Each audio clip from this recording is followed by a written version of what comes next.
ഹരേ കൃഷ്ണ. എല്ലാവർക്കും മാധവത്തിലേക്ക് സ്വാഗതം. കഴിഞ്ഞ ദിവസം നമ്മൾ പറഞ്ഞത് ശ്രീകൃഷ്ണ അവതാരവും അതിനുശേഷം നടന്ന സംഭവ വികാസങ്ങളുമാണ്. വൈശാഖ മാസം തുടങ്ങിയ അന്ന് മുതൽ നമ്മൾ ഓരോ ദിവസമായി ഭാഗവതം, അതായത് ഭഗവാന്റെ തിരു അവതാരം മുതൽ അങ്ങനെ പറഞ്ഞു പോവുകയാണ്. എല്ലാവരും എല്ലാ ദിവസവും മാധവത്തിൻ്റെ കൂടെ ഇരുന്ന് ഭഗവാന്റെ ആ ജീവിത യാത്രയിൽ ഭഗവാന്റെ കൂടെ സഞ്ചരിക്കണം. കഴിഞ്ഞ ദിവസം ഞാൻ പറഞ്ഞ കഥയിൽ കുറച്ചാളുകൾക്ക് ചില സംശയങ്ങൾ ഉണ്ടായി. ആദ്യം തന്നെ അത് നമുക്കൊന്ന് നോക്കാം. അതായത്, ഞാൻ പറഞ്ഞു ഭഗവാൻ ശ്രീകൃഷ്ണൻ അവതാരം ചെയ്തു, അതായത് ദേവകി 8ാമത്തെ പുത്രനെ പ്രസവിച്ചു എന്ന് അറിഞ്ഞ കംസൻ ദേവകിയുടെ അടുക്കലേക്ക് ഓടി വരികയും ദേവകി പ്രസവിച്ചത് പെൺകുഞ്ഞാണ് എന്ന് മനസ്സിലാക്കിയിട്ടും ആ കുഞ്ഞിനെ വധിക്കാനായി 2 കാലിലും പിടിച്ച് തൂക്കി എടുക്കുന്ന ഒരു ഭാഗമുണ്ട്. അതായത് ദേവകി പ്രസവിച്ചിരിക്കുന്നു 8ാമത്. ആ സമയത്ത് ദേവകി കംസനോട് പറയുന്നുണ്ട്, ജ്യേഷ്ഠ, എൻ്റെ 6 കുഞ്ഞുങ്ങളെ അങ്ങ് വധിച്ചു, ഇത് പെൺകുഞ്ഞല്ലേ, എന്തിനാണ് ഇതിനെ കൊല്ലുന്നത്, ഇതിനെ എനിക്ക് തന്നുകൂടെ എന്ന് ചോദിക്കുന്നുണ്ട്. ഇവിടെയാണ് പലർക്കും സംശയം വന്നത്. എന്തുകൊണ്ടാണ് ദേവകി എൻ്റെ 6 കുഞ്ഞുങ്ങളെ അങ്ങ് കൊന്നു, ഇത് 8ാമത്തെ കുഞ്ഞാണ്, ഈ കുഞ്ഞ് പെൺകുഞ്ഞാണ്, എന്തിനാണ് ഇതിനെ കൊല്ലുന്നത് എന്ന് ചോദിച്ചത്. ശരിക്കും പറഞ്ഞു കഴിഞ്ഞാൽ 7 കുഞ്ഞുങ്ങളെ അല്ലേ കൊന്നത് എന്ന ഒരു സംശയമാണ് അവിടെ വരുന്നത്. അതായത് സംശയം വന്ന ആളുകൾ ചില ഭാഗങ്ങൾ ശ്രദ്ധിച്ചില്ല, അതുകൊണ്ടാണ്. അതായത് ദേവകീ ദേവി 6 പ്രസവിച്ചു, ഈ 6 കുഞ്ഞുങ്ങളെയും കംസൻ വധിച്ചു. 7ാമത് ദേവകിയുടെ ഗർഭത്തിൽ ആരായിരുന്നു? ബലഭദ്രനായിരുന്നു. ഗർഭം അങ്ങനെ വളർന്നു വരുന്ന അവസരത്തില് മായാദേവിയുടെ അനുഗ്രഹത്താൽ ദേവകിയുടെ ഗർഭത്തിൽ ഉണ്ടായിരുന്ന ആ പ്രജയെ വസുദേവന്റെ മറ്റൊരു ഭാര്യയായ രോഹിണിയുടെ ഗർഭത്തിലേക്ക് നിക്ഷേപിക്കുന്നുണ്ട്. അതുകൊണ്ടാണ് ബലഭദ്രന് സംഘർഷണൻ എന്നു പേര് കിട്ടിയത്. ഈ കാര്യം വളരെ വ്യക്തമായി ഞാൻ കഴിഞ്ഞ വീഡിയോകളിൽ പറഞ്ഞിരുന്നു. ആ സമയത്ത് ദേവകീ ദേവിയുടെ 7ാമത്തെ ഗർഭം അലസിപ്പോവുകയാണ്. അങ്ങനെയാണ് അവിടെ കാണാനായിട്ട് സാധിക്കുന്നത്. കാരണം ദേവകി പ്രസവിച്ചില്ല, 7ാമത് ഒരു കുട്ടിയെ പ്രസവിച്ചില്ല. പക്ഷേ ദേവകിയുടെ ഗർഭം, ആ ഗർഭത്തിൽ ഒരു കുട്ടി ഉണ്ടായിരുന്നു. ആ കുട്ടിയെ രോഹിണിയുടെ ഗർഭത്തിലേക്ക് മാറ്റുകയായിരുന്നു. പിന്നീട് രോഹിണിയാണ് ആ കുട്ടിയെ പ്രസവിക്കുന്നത്. അങ്ങനെയാണ് ഭാഗവതം പറയുന്നത്. ഇവിടെ കാണാൻ സാധിച്ചത്, ഒരു ദിവസം ദേവകിയുടെ ഗർഭം അലസിപ്പോയി. അങ്ങനെ അലസിപ്പോയ സ്ഥിതിക്ക് 7ാമത്തെ കുട്ടിയെ കംസൻ വധിച്ചിട്ടില്ലല്ലോ. 7ാമത്തെ ഗർഭം അലസിപ്പോയതല്ലേ, അങ്ങനെയല്ലേ കാണാനായിട്ട് സാധിക്കുന്നത്. 6 കുട്ടികളെയല്ലേ വധിച്ചത്. ആ ഒരു ശ്രദ്ധക്കുറവ് നിങ്ങൾക്ക് അവിടെ ഉണ്ടായി. അതുകൊണ്ടാണ് ചില ആളുകൾക്ക് അങ്ങനെ ഒരു സംശയം ഉണ്ടായത്. ഇപ്പോൾ ആ സംശയം പൂർണ്ണമായും മാറി എന്ന് വിശ്വസിക്കുന്നു. നമുക്ക് അമ്പാടിയിൽ എന്താണ് സംഭവിച്ചത് എന്നുള്ള കാര്യം ഇനിയൊന്ന് നോക്കാം. ഇവിടെ വസുദേവര് കുട്ടിയെയും എടുത്തുകൊണ്ട് ദേവകിയുടെ അരികത്ത് കിടത്തി. പിന്നീട് കംസൻ വന്ന കാര്യങ്ങളെല്ലാം നമ്മൾ പറഞ്ഞു. അവിടെ അമ്പാടിയില് യശോദാറാണിയുടെ അരികിൽ വസുദേവര് ഒരു കുഞ്ഞിനെ കിടത്തിയിട്ടുണ്ട്. അവിടെ എന്താണ് സംഭവിച്ചിരിക്കുന്നത്, അതാണ് നമ്മൾ ഇന്നത്തെ ഈ ഭാഗത്തിൽ നോക്കുന്നത്. എല്ലാവരും ശ്രദ്ധയോടുകൂടി ഭക്തിയോടുകൂടി ഇരുന്ന് അവസാനം വരെ കേൾക്കണം. ആവർത്തിച്ചാവർത്തിച്ചു കേൾക്കണം. അപ്പോഴാണ് നിങ്ങൾക്ക് എന്തെങ്കിലും സംശയങ്ങൾ ഉണ്ടെങ്കിൽ ആ സംശയങ്ങൾ മാറുന്നതായിരിക്കും. അങ്ങനെ വസുദേവര് നന്ദഗോപന്റെ ഗൃഹത്തിലെത്തിയിട്ട് യശോദയുടെ അടുക്കൽ ആ പൈതലിനെ കിടത്തി തിരിച്ചുപോയി. അതിനുശേഷം അല്പം കഴിഞ്ഞപ്പോൾ ആ ശിശു കരയാൻ തുടങ്ങി. അത് കേട്ടതും യശോദയും ആ പ്രസവമുറിയിലുണ്ടായിരുന്ന മറ്റു പരിചാരകരുമെല്ലാം ഞെട്ടി ഉണരുകയാണ്. എന്തത്ഭുതം! നന്ദഗോപരുടെ പത്നിയതാ പ്രസവിച്ചു കഴിഞ്ഞിരിക്കുന്നു. പക്ഷേ പ്രസവ ലക്ഷണമൊന്നും കാണിച്ചില്ല, വേദനയില്ല, ഒരു കുഴപ്പവുമില്ല. അതാ തൊട്ടടുത്തൊരു കുഞ്ഞു കിടക്കുന്നു. ദേവിയുടെ പ്രസവം നടന്നു കഴിഞ്ഞിരിക്കുന്നു. യശോദാദേവിയുടെ ദൈവാനുഗ്രഹം. ഇങ്ങനെയൊക്കെ എല്ലാവരും, അവിടെ കൂടിയിരുന്ന എല്ലാവരും പരസ്പരം പറയുകയാണ്. അതിസുന്ദരനായ ഒരാൺകുഞ്ഞ്, ഓമനത്തമുള്ള ഒരാൺകുഞ്ഞ്, കാർ വർണ്ണം. ഇങ്ങനെ ഈ പരിചാരികമാര് അടക്കം പറയുകയാണ്. ഇവരുടെ ഈ ബഹളവും സന്തോഷവും ഒക്കെ കേട്ടപ്പോൾ നന്ദഗോപന് കാര്യം മനസ്സിലായി. നന്ദഗോപൻ പെട്ടെന്ന് തന്നെ ആ ഗൃഹത്തിലേക്ക്, ആ പ്രസവ ഗൃഹത്തിലേക്ക്, അതായത് സൂതികാലയത്തിലേക്ക് വരുന്നു.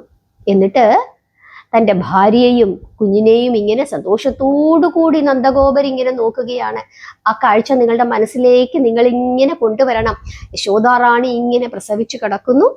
തൊട്ടടുത്ത് അതിസുന്ദരനായ ഒരു ആൺകുഞ്ഞ്, അടുത്തടുത്ത് പരിചാരികമാരൊക്കെ നിൽക്കുന്നുണ്ട്.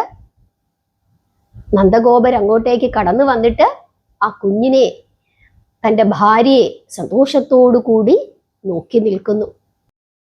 വളരെ കാലം കുട്ടികളില്ലായിരുന്നു നന്ദഗോപനും യശോദയ്ക്കും. ഒരുപാട് കാലം വൈകുണ്ഠനാഥനെ പ്രാർത്ഥിച്ച് വഴിപാടൊക്കെ നടത്തി വ്രതങ്ങളൊക്കെ എടുത്തതിൻ്റെ ഫലമായിട്ടാണ് ഇപ്പോൾ അവർക്കൊരു ആൺകുഞ്ഞിനെ കിട്ടിയിരിക്കുന്നത്. നന്ദഗോപർക്ക് വലിയ സന്തോഷമാണ് തോന്നിയത്. അദ്ദേഹം മനസ്സുകൊണ്ട് 1000 തവണ വൈകുണ്ഠനാഥന് നന്ദി പ്രകടിപ്പിക്കുകയാണ്. യശോദാറാണി പ്രസവിച്ചിരിക്കുന്ന ഒരു ആൺകുഞ്ഞിനെ എല്ലായിടത്തും ആ ഒരു വാർത്ത പെട്ടെന്ന് തന്നെ പരന്നു. എല്ലാവർക്കും വളരെ വളരെ സന്തോഷമായി. അങ്ങനെ ഗോപന്മാരും ഗോപികളും എല്ലാം ചേർന്ന് ആടിയും പാടിയും ആ ഒരു സുദിനം അങ്ങനെ ആഘോഷിക്കുകയാണ്. എങ്ങനെയാണ് അവർക്ക് അവരുടെ സന്തോഷം പ്രകടിപ്പിക്കേണ്ടത് എന്ന് അറിഞ്ഞുകൂടായിരുന്നു. നന്ദഗോപരുടെ പത്നി ആറ്റുനോറ്റ് ഒരു ആൺകുഞ്ഞിനെ പ്രസവിച്ചപ്പോൾ ഇതല്ലാതെ മറ്റൊന്നും അവർക്ക് ചെയ്യാനായിട്ട് സാധിക്കുന്നില്ലായിരുന്നു. കാരണം അവരുടെ നാഥനായിരുന്നു ആര്? നന്ദഗോപര്. ഭഗവാൻ ശ്രീകൃഷ്ണന്റെ തിരു അവതാരത്തിനു ശേഷം അമ്പാടിയില് ഐശ്വര്യ സമൃദ്ധമായിരുന്നു. അതിന് കാരണം എന്താണ്? എവിടെയാണോ മഹാവിഷ്ണു വസിക്കുന്നത് അവിടെ മഹാലക്ഷ്മിയും വസിക്കും. ഇവിടെ ശ്രീകൃഷ്ണൻ അമ്പാടിയിൽ വസിക്കുന്നത് കൊണ്ട് അവിടെ ആരുമുണ്ട്?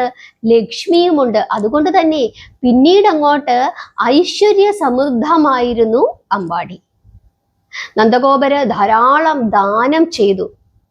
ഒരു സുന്ദരനായ മിടുക്കനായ ഒരു കുഞ്ഞിനെ മഹാവിഷ്ണു അവർക്ക് കൊടുത്തതിൻ്റെ നന്ദി സൂചകമായിട്ട് ധാരാളം ദാനങ്ങൾ നന്ദഗോപര് ചെയ്തു. ഉത്തമന്മാരായ ബ്രാഹ്മണർക്ക് പശുക്കളെയും വസ്ത്രങ്ങളും അതുപോലെ തന്നെ ധനവും ഒക്കെ തന്നെ ധാരാളമായിട്ട് അദ്ദേഹം ദാനം ചെയ്തു. എല്ലാ ദിവസവും ഗോപന്മാരും ഗോപികളുമെല്ലാം അതിരാവിലെ എഴുന്നേറ്റ് കുളിച്ച് നല്ല വസ്ത്രമൊക്കെ ഇട്ട് ഒരുങ്ങി എല്ലാ ദിവസവും അവർ വന്ന് അമ്പാടിയില് യശോദാറാണിയുടെ വീട്ടിൽ വന്നിട്ട് എല്ലാവരും കുഞ്ഞിനെ കണ്ട് കുഞ്ഞിനെ എടുത്ത് സന്തോഷിച്ച് കളിപ്പിച്ചു പോവുമായിരുന്നു. നല്ല ഒരു മുഹൂർത്തത്തില് നന്ദഗോപര് കുഞ്ഞിൻ്റെ ജാതകർമ്മങ്ങളെല്ലാം നടത്തുകയും ചെയ്തു. കുഞ്ഞിനെ കാണാൻ ധാരാളം ആളുകൾ ഇങ്ങനെ വരുന്നത് കൊണ്ട് കുഞ്ഞിന് കാണികളുടെ കണ്ണുദോഷം പറ്റാതിരിക്കുവാൻ നന്ദഗോപൻ മന്ത്രവാദികളെ കൊണ്ട് രക്ഷാമന്ത്രങ്ങൾ എഴുതിച്ച വാറോലകൾ ആ സൂതികാഗൃഹത്തിന് 4 വശവും തൂക്കിച്ചു. ആ ദിവസങ്ങളില് അമ്പാടിയില് ഒരു ഉത്സവത്തിന്റെ പ്രതീതിയാണ് എപ്പോഴും കാണാനായിട്ട് സാധിച്ചിരുന്നത്. പശുക്കളെ കുളിപ്പിച്ച് കൊമ്പുകളില് പട്ടുതുണികളൊക്കെ ഇട്ട് അലങ്കരിക്കുക, അതുപോലെ തന്നെ തൊഴുത്തുകളിൽ പൂമാലകളും കുരുത്തോലകളും തൂക്കി ഭംഗി വരുത്തുക, വീടുകളെല്ലാം അലങ്കരിക്കുക. അങ്ങനെ അമ്പാടിയിലെ ജനങ്ങൾക്ക് എന്തൊക്കെ ചെയ്യുവാൻ സാധിക്കുന്നുവോ അതൊക്കെ അവര് ചെയ്തുകൊണ്ടിരുന്നു. അങ്ങനെ ഇരിക്കുന്ന അവസരത്തില് രാജാവായ കംസന് ഈ വാർഷിക കരം, അതായത് എല്ലാ വർഷവും കരം കൊടുക്കേണ്ടുന്ന സമയമായി. സമയം തെറ്റിച്ചാല് രാജകിങ്കരന്മാർ വന്നിട്ട് പല വിധത്തിലുള്ള അതിക്രമങ്ങളും പ്രവർത്തിക്കും. ഈ കുഞ്ഞു ജനിച്ച സന്തോഷത്തില് നന്ദഗോപര് ആ കാര്യം മറന്നുപോയി. സമയം ഒന്ന് തെറ്റിക്കഴിഞ്ഞപ്പോഴാണ് അദ്ദേഹത്തിന് ഈ കാര്യം ഓർമ്മ വന്നത്. ശരിക്കും പറഞ്ഞു കഴിഞ്ഞാൽ നന്ദഗോപര് വല്ലാതെ ഭയന്നു. എങ്കിലും ഉടൻ തന്നെ അദ്ദേഹം ഈ പണവുമായിട്ട് മധുരാപുരിയിലേക്ക് പോകാനായിട്ട് തയ്യാറായി. ദൈവം തന്ന പൊൻനിധിയാണ്, സൂക്ഷിച്ചു കൊള്ളണമെന്ന് നന്ദഗോപര് ചെന്ന് യശോദയോട് പറയുകയാണ്. കുഞ്ഞിനെയും അമ്മയെയും നന്നായി നോക്കിക്കൊള്ളണമെന്ന് ഗോപന്മാരോടും ഗോപസ്ത്രീകളോടും പറഞ്ഞ് ഏൽപ്പിച്ചു. അതിനുശേഷം അവർക്ക് വേണ്ടുന്ന എല്ലാ സൗകര്യങ്ങളും ഏർപ്പാട് ചെയ്തതിനു ശേഷം ഈ ധനവുമായിട്ട് നന്ദഗോപര് എവിടേക്ക് പോകുന്നു? മധുരയിലേക്ക് പോകുന്നു. മധുരയിൽ ചെന്നിട്ട് കംസന് ഈ കരമൊക്കെ കൊടുത്തതിനു ശേഷം നന്ദഗോപര് വിചാരിച്ചു, വസുദേവനെ ഒന്ന് ചെന്ന് കണ്ടിട്ട് പോകാം. കാരണം വസുദേവര് നന്ദഗോപന്റെ ബന്ധുവാണ്. അങ്ങനെ വസുദേവരെ കാണാനായിട്ട് വസുദേവരുടെ മന്ദിരം ലക്ഷ്യമാക്കി നന്ദഗോപര് നടക്കുകയാണ്. ഈ വസുദേവരുടെ അമ്മാവന്റെ മകനാണ് ആര്? നന്ദഗോപൻ. ഇവർ തമ്മില് പരസ്പരം വളരെ സ്നേഹത്തിലാണ് കഴിഞ്ഞുകൂടിയത്. ഈ ദേവകിയുടെ 7ാമത്തെ ഗർഭം അലസിപ്പോയിരുന്നു. ആ വാർത്ത പുറത്തായപ്പോൾ വസുദേവരുടെ മറ്റൊരു ഭാര്യയായ രോഹിണി ഗർഭിണിയാവുകയാണ് ചെയ്തത്. ആ ഗർഭത്തിലേക്കാണ് ദേവകിയുടെ ഗർഭാശയത്തിൽ നിന്നും ആ പ്രജയെ, അതായത് അനന്താംശമായ ആ പ്രജയെ ആകർഷിച്ച് സംക്രമിപ്പിച്ചത്. ദുഷ്ടനായ കംസൻ ഇനി രോഹിണിയുടെ ഗർഭത്തെ നശിപ്പിക്കുമോ എന്ന് സംശയിച്ചിട്ട് തൻ്റെ പത്നിയുള്ള നിലയിൽ അവളെ ഉപദ്രവിച്ചെങ്കിലോ എന്ന് ഭയന്ന് വസുദേവൻ ആ രോഹിണിയെ രഹസ്യമായി അമ്പാടിയിലാണ് താമസിപ്പിച്ചിരുന്നത്. യശോദയുടെ ഒരു ജ്യേഷ്ഠത്തി എന്നതുപോലെ രോഹിണി അവിടെ നന്ദഗോപരുടെ സംരക്ഷണയിലാണ് ജീവിച്ചു പോന്നിരുന്നത്. അവിടെ വെച്ച് തന്നെയാണ് രോഹിണിയുടെ പ്രസവം നടന്നത്. അതിമനോഹരനായ ഒരു ആൺകുട്ടിയാണ് ജനിച്ചത്. നന്ദഗോപര് ആ കുഞ്ഞിനെയും തൻ്റെ സ്വന്തം കുഞ്ഞിനെ പോലെ പരിലാളിച്ച് പോന്നിരുന്നു. അങ്ങനെ രോഹിണി പ്രസവിച്ചു എന്ന് കേട്ടതല്ലാതെ വസുദേവർക്ക് ആ കുഞ്ഞിനെ ഒന്നുപോയി കാണുവാൻ സാധിച്ചിരുന്നില്ല. ആ സമയത്ത് അദ്ദേഹം കാരാഗ്രഹത്തിലായിരുന്നു. അങ്ങനെ തൻ്റെ 2 പുത്രന്മാരുടെയും സംരക്ഷണം രഹസ്യമായിട്ടാണെങ്കിലും നടത്തുന്ന സ്നേഹനിധിയായ മാന്യബന്ധുവാണ് ആര്? നന്ദഗോപരൻ. അങ്ങനെയുള്ള നന്ദഗോപനെ തൻ്റെ മന്ദിരത്തിൻ്റെ പുറത്തു വെച്ച് കണ്ടപ്പോൾ തന്നെ വസുദേവർക്കുണ്ടായ ആനന്ദം പറഞ്ഞറിയിക്കുവാൻ സാധിക്കാത്തതായിരുന്നു. അദ്ദേഹം ഓടിച്ചെന്ന് നന്ദഗോപരെ സ്വീകരിച്ച് അകത്തേക്ക് കൊണ്ടുപോയി. അതിനുശേഷം കുശല പ്രശ്നങ്ങളൊക്കെ ചെയ്യുന്നതിൻ്റെ ഇടയിൽ വസുദേവര് ചോദിക്കുകയാണ്, കുഞ്ഞുങ്ങൾക്ക് സുഖമല്ലേ? ബാലപീഡകളൊന്നുമില്ലല്ലോ? ഇങ്ങനെ ആര് ചോദിക്കുന്നു? വസുദേവൻ നന്ദഗോപരോട് ചോദിക്കുന്നു. ഉടൻ തന്നെ നന്ദഗോപര് പറയുകയാണ്, ഈശ്വരാധീനം കൊണ്ട് ഇതുവരെ അസുഖങ്ങളൊന്നുമില്ല. ഭാവിയിലെ കാര്യം നമുക്കറിഞ്ഞുകൂടല്ലോ. ഇങ്ങനെ പറയുകയാണ്. ഉടൻ തന്നെ വസുദേവര് പറയുകയാണ്, അല്ലയോ സ്നേഹിത, കംസനെ വധിക്കുവാൻ ഒരു കുട്ടി അടുത്ത കാലത്തെവിടെയോ ജനിച്ചിട്ടുണ്ടെന്ന് കേട്ടിട്ട് ആ ദുഷ്ടന്റെ ആജ്ഞപ്രകാരം കുറേ ദുഷ്ടന്മാർ 10-12 ദിവസത്തെ പ്രായമുള്ള സർവ്വ കുഞ്ഞുങ്ങളെയും കൊല്ലുന്നതിന് വേണ്ടി നാടുനീളെ രഹസ്യമായി നടക്കുന്നുണ്ട് എന്നാണ് അറിയാൻ കഴിഞ്ഞത്. അങ്ങേക്കും ഈ അടുത്ത ദിവസങ്ങൾക്കുള്ളിൽ ഒരു കുഞ്ഞ് ജനിച്ചു എന്ന് കേട്ടു.